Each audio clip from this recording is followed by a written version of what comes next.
أعوذ بالله من الشيطان الرجيم. بسم الله الرحمن الرحيم. شروع کوم پنوم د الله چې بخون کې مهربان دی. طا سین میم دا د کتاب مبین آیاتونه دي. اے نبی صلی الله علیه وسلم شاید چې تبا په دې غم کې خپل ځان ختم کړي چې دا خلق ایمان نه راوړي. کومنګه اوغاړو نو په دوی باندې د اسمان نه داسې نخي نازلولې شو چې د دوی سټونه با هغه ته ټیټ شي. د خلکو ته چې د رحمان د طرف نه کم نوې نصيحت راځي نو دوی تری مخ اړوي. اوس چې دوی دا دروغ غنل دي نو ډېر ضرب ورتا دغه غسیز حقیقت په مختلفو طریقو سره معلوم شي په کم پوری چې دوی ټوکی کوي. او آیا دوی چرتا زمکه ته ندی کتلی چې مونږ پکې سمره هر قسم خخه بوټي پیدا کړی دي؟ یقینا چې پدې کې یو نخدا خو پدوی کې اکثر خلک منون کې ندي. او حقیقت دا دی چې ستا رب زبردست هم دی او رحم والا هم دی. دوی ته د هغه وخت کې ثواب روا کله چې ستا رب موسی علیہ السلام ته आवाज وکړو ظالم قوم ته لاړ شه ته فرعون قوم ته آیا هغوی نه یریږي؟ هغه ارز وکړو اے زما ربا زما سره یره دا چې هغوی به ما دروغجن وګڼي. زما سینه تنگ تنگ کیږي او جب مینه چلیږي. تو هارون ته رسالت ولېګا او په ما باندې داغوی د یو جرم الزام هم دی نو یریګم چې هغوی به ما قتل کړي. الله او فرمایل هرگز نه تاسو دوانه لاړ شئ زمونږ نخي وېسئ مونږ بس تاسو سره هر څه اورو.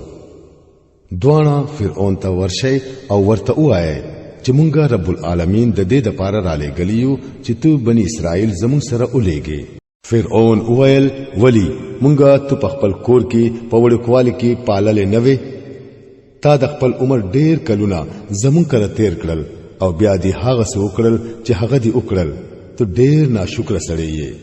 موسی علیہ السلام ورته په جواب کې وویل په هغه وخت کې دا کار زمانہ په ناپوهتیا کې شوی وو. بیا زستا د یری نه او تختیدم داغه نه رست راته خپل رب حکم راکړو او زی پر رسولانو کې شامل کړم. پاتې شو ستا احسان چې تا په ماز باطلې دي نو داغه حقیقت خدا دې چې تا بنی اسرائیل غلامان کړي وو. فرعون ویل او دا رب العالمین سوي؟ موسی علیہ السلام جواب ورکړو د اسمانونو او د ځمکې رب او داغه ټول سيزونو رب کم چې د اسمانونو او د ځمکې په منځ کې دي کته یقین کوون کې یې. فرعون د ځان نه غیر چا پر خلکو ته ویل اوره موسی علیہ السلام ویل ستاسو رب هم او ستاسو د تیر شو پلار نیکونو رب هم. فرعون حاضر خلکو ته ویل ستاسو دا رسول صاحب چې تاسو لاره را لګل شوی دی دا خو بالکل پاگل معلومیږي. موسی علیہ السلام ویل هغه د مشرق او د مغرب او سچ د دې په منځ کې دی دا غي ټول رب دی کو تاسو سو عقل لرئ. فرعون ویل کو تا زمانه بغیر بل څوک معبود اومنو نو تا به هم په هغه خلکو کې شامل کړم کم چې په قیدخانه کې پراته دي. موسی علیہ السلام ویل اگر چې زه درته راوړم یو واضح سیز هم؟ فرعون ویل خدا راوړه کو ترختنی یې. د هغه د دی وینا سره موسی علیہ السلام خپل همسا وګرځولا او یو دم هغه یو ښکارا اژدها شوا. بیا هغه خپل لاس د ترخ نه راوستو او هغه د ټولو کتونکو په مخ کې ځلېدو. فرعون خپل غیر چاپیره سردارانو ته ویل دا سړی واقعي چې یو ماهر جادوګر دی. دی غواړي چې تاسو د خپل جادو په زور د خپل وطن نه بهر وباسي. اوس وای تاسو ماته څه حکم راکوي؟ هغوی ورته ویل دی او د درور ایثار کړه او خارونو ته نوکران اولېګا چې ټول په جادوګران درته راولي. نو یو ورځ په مقرر وخت جادوګران راجمع کړي شو او خلکو ته ویل شو آیا تاسو به غونډې ته ځئ؟ کې دي شي چې مونږه د جادوګرانو په دین پاتې شو کچري هغوی غالب شو. سو وخت چې جادوګران میدان ته راغلل نو فرعون ته وویل آیا مونږ ته انعام ملاويږي کومګه غالب شو؟ هغه ویل چې او تاسو خو به بیا په نزدېکانو کې شامل شئ. موسی علیہ السلام ویل او غرزوي سوچ تاسو غرزول غواړئ. هغوی فورن خپل رسۍ او همساګانې وغورځولې او وی ویل د فرعون په برکت سره به مونږ غالب کیږو. نو بیا موسی علیہ السلام خپل همسا وغورځولا او یو دمی هغه ټول هرڅه تیرول شروع کړل کم چې هغوی د دروغ جوړ کړي وو. په دې سره ټول جادوګران به اختیاره په سجده پریوتل او وی ویل چې مونږه اومنو رب العالمین د موسی او د هارون رب. فرعون ویل تاسو د موسی خبره زما د اجازت نه مخکې اومنله، دې ضرور تاسو مشر دی چې تاسو ته جادو خودلې دی، اوس به درته پته ولګي. زبستاسو لاس او خپې د مخالف طرفونو نه پرې کړم او تاسو ټول به پسولې وخېجوم. هغوی جواب ورکړو هیڅ پروا نشته، مونږ به خپل رب ته ورسیږو او زمونږ دا امید دی چې زمونږ رب به زمونږ ګناهونه معاف کړي ځکه چې مونږ د ټولو نه اول ایمان راوړی دی. مونږه موسی ته وحی ولېګله چې شپه پشپا زما بندگان د ځان سره وباسا، پتا سو پسیبا ورستو خلق درځي. په دې باندې فرعون د فوزونو د راجم کولو د پاره خارون ته خبريال ولېګل او ورته وویل چې دا یو موټه خلق دی او دوی مونږه ډېر خفه کړي یو او مونږه داسې یو ډله یو چې زمونږ کار هر وخت بیدار اوسېدل دي. په دې طریقه مونږه هغوی د باغونو، چینو، خزانو او خوخو کورونو نه را بهر کړل. دا هغوی سره خو او شو دارنګي کار او بل طرف ته مونږه بنی اسرائیل د دې ټولو سيزونو وارثان کړل. د سحر کېدو سره دا خلک په هغوی پسې روان شو.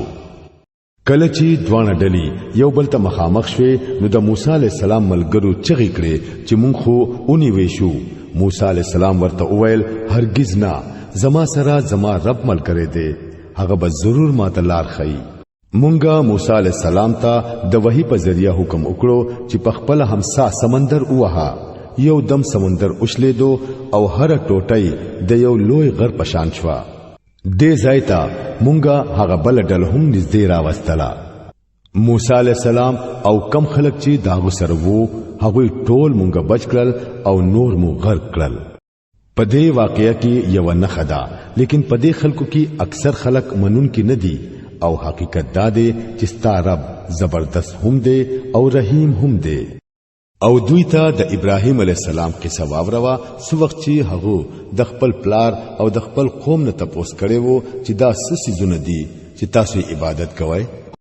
هغوی جواب ورکړو مونږ د بوتانو عبادت کوو او هم د دوی په خدمت کې لګیایو. ابراهیم علیه السلام ته تپوس وکړو آیا دوی تاسو خبره اوري کله چې تاسو دوی ته आवाज کوئ یا دوی تاسو نفع یا نقصان در رسولی شي؟ هغوی جواب ورکړو چې نه، بلکې مونږ خپل پلار نکو په دې کار دغه سیموندلې دي. ابراهیم علیه السلام ورته وویل تاسو چرته په غړېدلو سترګو هغه سيزونه کتلې هم دي د کومو سيزونو بندگی چې تاسو او تاسو مخکینی پلار نکونه کوي؟ زما خو دا ټول دشمنان دي به د یو رب العالمین نه چې هغه زه پیدا کړم نو هم هغه راته سملار خي او هغه رب چې مال خوراک را کوي او عبورا کوي او چې کله بیمار شم نو هم هغه را له شفا را کوي او هغه رب چې مال با مرګ راولي او بیا بمی دوباره راځوندې کوي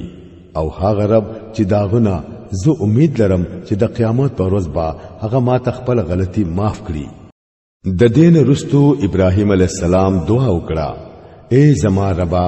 مالا حکمت راکړه او ما د صالحانو سره شامل کړه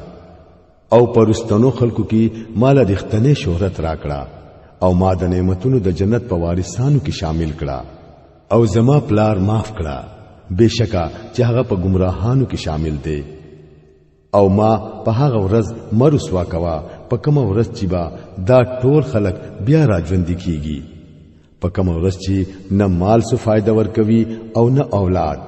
بغیر د دینا چې څوک الله ته په قلب سلیم سره حاضر شي. په هغه ورځ با جنت پرهیزګارو خلکو ته نږدې کړي شي او دوزخ با بیلاری خلکو ته ښکارا کړي شي او داوی نه با تپوسو کړي شي چې اوس کمزې دي هغه معبودان چې تاسو با الله پرې خودو او داوی عبادت به مکولو. آیا هغه تاسو سو مدد کوي یا هغه د خپل ځان بچاو کولی شي؟ بیا با هغه معبودان او دا گمراهان خلق او د ابلیس لخر ټول په هغه کې د یو بل د پاسا ور اوغرزولی شي هل تبدوی ټول په خپلو کې جګړې کوي او دا گمراهان خلق با خپل معبودانو توای چې په خدای مو دي قسم وي مونږ خو کار په گمراهۍ کې پراتو چې تاسو لمو د رب العالمین درجه درکولا او مونږه نور چانا بلکې مجرمانو خلقو په دې گمراهۍ کې واچولو اوس مو نسوک سفارششته او نسوک خوږ دوست کاش چې مونږ ته یو ځل بیا د واپس تلو موقع میلاو شي نو مونږ به مؤمنان شو یقینا چې پدې کې د عبرت لوی نه خدا خو په دوی کې اکثر خلک ایمان راوړونکي نه دي او حقیقت دا دی چې ستا رب زبردست هم دی او رحم کوونکی هم دی د نوح علیہ السلام قوم رسولان دروغ وګڼل یاد کړئ کله چې د هغوی رور نوح علیہ السلام هغوی ته ویلی وو آیا تاسو یریږئ نه زستاسو د پاره یو امانتدار رسول یم نو د الله نه ویریږئ او زما خبره اومنئ زه درنا پدې کار څه بدله نه غواړم زما بدله خو د رب العالمین په ذمہ ده نو تاسو د الله نه ویریږئ او بے خطره زما خبره اومنئ هغوی جواب ورکړو آیا مونږ ستاو منو حال دا چې رزیلانو خلکو ستا پیروي اختیار کړی ده نوح علیہ السلام ورته وویل ما تاسو پته ده چې داغوی عملونه څنګه دي داغوی حساب خو زما د رب په ذمہ ده کاش چې تاسو د لګي په نه کار واخلئ زما دا کار نه دی چې څوک ایمان راوړي نو زدي هغه شړم زه خو بس یو سړی يم چې خلک صفا صفا خبروم هغوی ورته ویل چې اے نو کتو من نشوي نو پلانتیانو کې به ضرور شامل شي نوح علیہ السلام دعا وکړه اے زما ربا زما قوم زه دروغجن وګڼلم او زما او د دوی په منځ کې صفا فیصله وکړه او مالا او زما سره چې کم مؤمنان دي هغوی له نجات راکړه اخر دا چې مونږه هغه او داغو ملګری په ډکه کشته کې بچ کړل او بیا مو باقی پاتې خلک غرق کړل یقینا چې پدې کې یو نه خدا خو په دوی کې اکثر خلک منون کې نه دي او حقیقت دا دی چې ستا رب زبردست هم دی او رحیم هم دی عادیانو رسولان دروغجن وګڼل یاد کړه هغه وخت چې کله داغوی رور هود هغوی ته ویلی وو آیا تاسو یریږئ نه زه تاسو د پاره یو امانتدار رسول یم نو د الله نه ویریږئ او زما خبر اومنئ زه په دې کار ستاسو نه هیڅ بدله نه غواړم زما بدله خو د رب العالمین په ذمہ ده دا ستاسو څه حال دی چې په هر اوچت ځای باندې بے فائدې یو یادګاری ځای جوړوي او لوی لوی مانای آبادوي لکه چې تاسو به همیشه اوسئ او کله چې څوک رانیسئ نو ډیر په ظلم سره رانیسئ نو د الله نه ویریږئ او زما خبره اومنئ د هغه ذات نه ویریږئ چې تاسو له هغه څه درکړی دي چې تاسو ته معلوم دي تاسو له ساروی درکړل اولاد درکړل باغونه درکړل او چینه درکړې ما سره تاسو په حق لا د وی لوی ورځې د عذاب یره ده هغوی ورله جواب ورکړو که تو مونږ ته نصیحت کوي او که نه کوي زمونږ د پاره دوانه یو برابر دي دا خبرې هم دغه سره روانې دي کیږي او مونږه عذاب دن کې نه یو اخر دا چې هغوی هغه دروغجن وګڼو او مونږه هغوی هلاک کړل یقینا پدې کې یو نه خدا لیکن د دوی اکثر خلک منون کې نه دي او حقیقت دا دی چې ستا رب زبردست هم دی او رحیم هم دی قوم سمود رسولان دروغجن وګڼل یاد کړه هغه وخت کله چې داغوی رور صالح هغوی ته ویل آیا تاسو یریږئ نه زه تاسو د پاره یو امانتدار رسول یم نو د الله نه ویریږئ او زما خبره اومنئ زه په دې کار ستاسو نه څه بدله نه غواړم زما اجر خو د رب العالمین په ذمہ دی کم سيزونه چې دلته دي آیا تاسو به په دې کې هم دغه سي په اطمینان سره پرېخو دی شي په دې باغونو او چینو کې په دې زرعي ځمکه او کجورو کې چې غونچکونه درس نه ډک دي تاسو غرونه تراشئ او فخریا مانای پکې جوړوي د الله نه ویریږئ او زما خبره اومنئ د هغه بے مهاره خلکو خبره ممنه چې پزمکه کې فساد را پورته کوي او د اصلاح یو کار نه کوي هغوی جواب ورکړو پتا جادو شوه دی تو خو زمون پشان انسان یې نور هیڅ نه یې راوړه سنخه کته رښتینی یې صالح علی السلام ویل دا او خدا یو ورځ د دې د اوبوس کلو دا او یو ورځ ستاسو د ټولو د اوبو وړلو دا هرگز مچېړی کنه نو د یوې لوی ورځې عذاب با تاسو راګیر کړي خو هغوی دا غیخ په پرې کړي او اخر دا چې هغوی پیمانه شو نو هغوی عذاب راګیر کړل یقینا پدې کې یو نه خدا لیکن پدې کې اکثر خلک منون کې ندي او حقیقت دا دی چې تاسو رب زبردست هم دی او رحیم هم دی د لوط علی السلام قوم رسولان دروغجن وګڼل یاد کړه هغه وخت کله چې داوی رور لوط علی السلام هغوی ته ویلی وو آیا تاسو یریږئ نه زستاسو د پاره یو امانتدار رسول یم نو د الله نه ویریږئ او زما خبره اومنئ زه په دې کار تاسو نه څه بدله نغواړم زما بدله خو د رب العالمین په ذمہ ده آیا تاسو د دنیا په مخلوق کې ناری نول ورځئ او ستاسو رب چې ستاسو د پاره ستاسو په خزو کې څه پیدا کړی دي هغه پرېږدئ بلکې تاسو خو د حد نه تیر شوی خلک یې هغوی ویل اے لوط کته د دې خبرونه من نشوي نو کم خلک چې زمونږ د کلونه استری شوی دي په هغوی کې با ته هم ضرور شامل شې هغه ورته ویل ستاسو په عملونو چې کم خلک د خفغان نسوځي زه په هغوی کې شامل یم اے ربا مالا او زما اهل عیال لا د دوی د بدعملۍ نه نجات راکړي اخر دا چې مونږه هغه او دغه ټول اهل عیال بچ کړو بغیر د یوې بډاینا چې هغه پرستو پاتې کېدونکو خلکو کې وا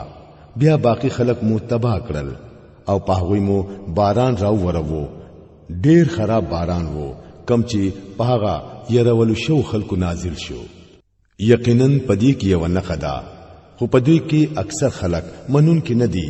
او حقیقت دا دی چې ستارب زبردست هم دی او رحیم هم دی ایکوالو رسولان دروغجن وګڼل یاد کړئ هغه وخت کله چې شعیب علی السلام هغه ته ویلی وو آیا تاسو یریږئ نه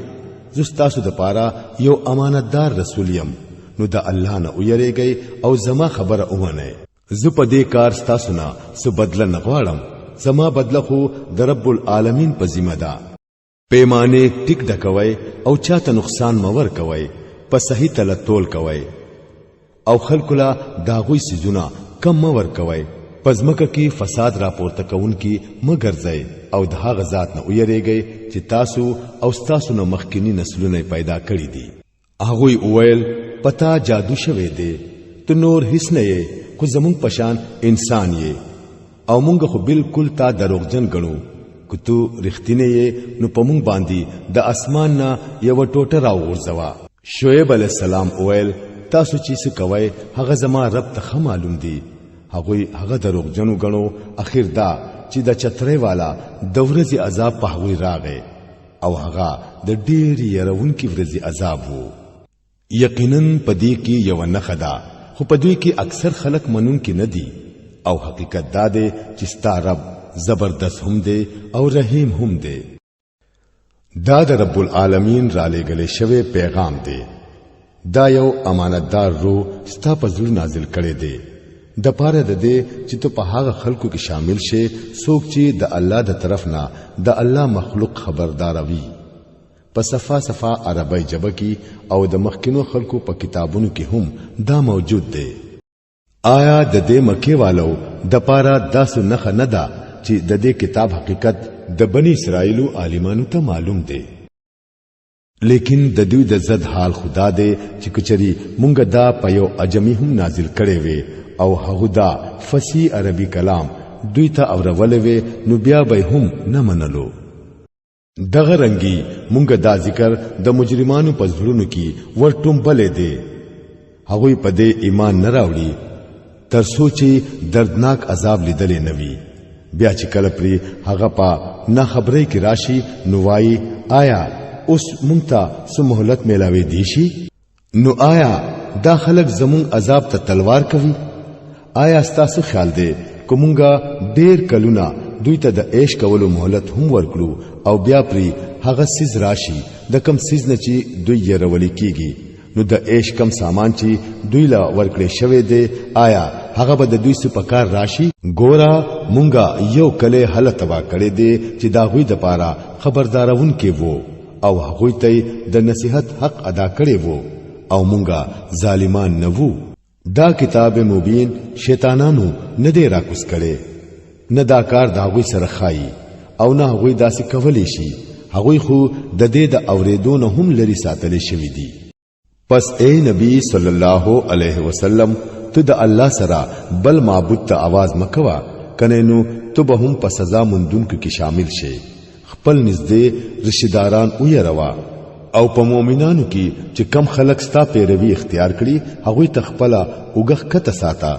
لیکن کو هغه ستا نافرمانی وکړي نو ورته وایا چې څه کارونه تاسو کوي داغه ذمہوار زنیم ما خپل غاړه خلاص کړه او په هغه غالب او مهربان الله باندې باور ساته چې تا په هغه وخت کې ویني کله چې تو پاسه او په سجده کوونکو خلکو کې ستا نقل او حرکت هم ویني بشکا هغه هر څو اوریدونکو او پوهیدونکو دی اے خلکو تاسو خبر درکړم چې شیطانان پچا باندې راکوزيږي هغه په هر دروغجن بدکار باندې راکوزيږي اوریدل خبرې وګونو ترسوي او په هغه کې اکثر دروغجن وي پاتشو شاعران نو په هغه پسې خو گمراه خلک روان دي آیا تو ګورې نه چې هغه په هر کند کې سرګردانه ګرځي او هغه سوای چې کوي نه بغیر د خلکونه چې ایمان راوړو او نیک عملونه وکړل او الله ډېر ډېر یاد کړو او چې کله پری ظلم وشو نو صرف بدلی واغستلا او ظالمانو تبا زر معلوم شي چې هغه د کم انجام سره مخ کیږي